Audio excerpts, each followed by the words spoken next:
Totoo nga pala yung sabi ng mga magulang natin dati. Mahirap kumita ng pera. Kaya naman, lagi nilang paalala, anak, mag-aral ka ng mabuti.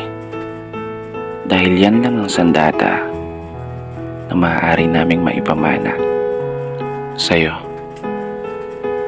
Isang sandata na magagamit mo sa mga panahong wala na kami sa tabi mo.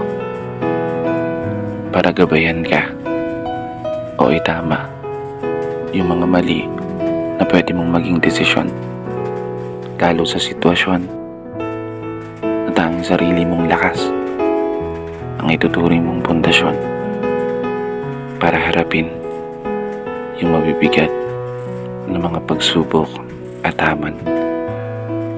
Tama talaga kayo. Tama lahat ng mga sinabi nyo. Eto na po yun. Ako, laban sa mundo. Ako, para sa pangarap ko. Di ko may tatanggi. Minsan ko na rin hiniling ang mabilis na paglaki. Dahilan para ang inyong mga pamana at paalala ay nagawa akong may santabi. Aminadong nakagawa rin ng mga pagkakamali. Mga pagkakataong hindi na sana nasayang kung natutunan kong humindi. Mga daan na pinili kong lakaran kahit salungat sa kakayahan ng mga binti. Kaya heto yung anak nyo.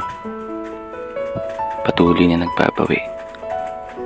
Patuloy na nagpapakasakali na sana pumabor ang kapalaran habang dala-dala ang inyong mga pangaral.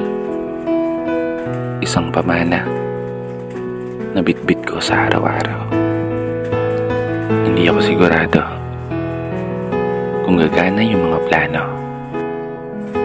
Ang tanging alam ko lang, magagawa ko itong may panalo. At sa araw na yun, pangako, kayo naman. Sa araw na yun, babawi ako sa inyo. Maraming salamat sa sandata niyong ipinamana. Dito na nagtatapos. Kaya isang pagpupugay para sa lahat ng mga magulang at para sa lahat ng mga anak na patuloy sumasabay sa hamon ng buhay.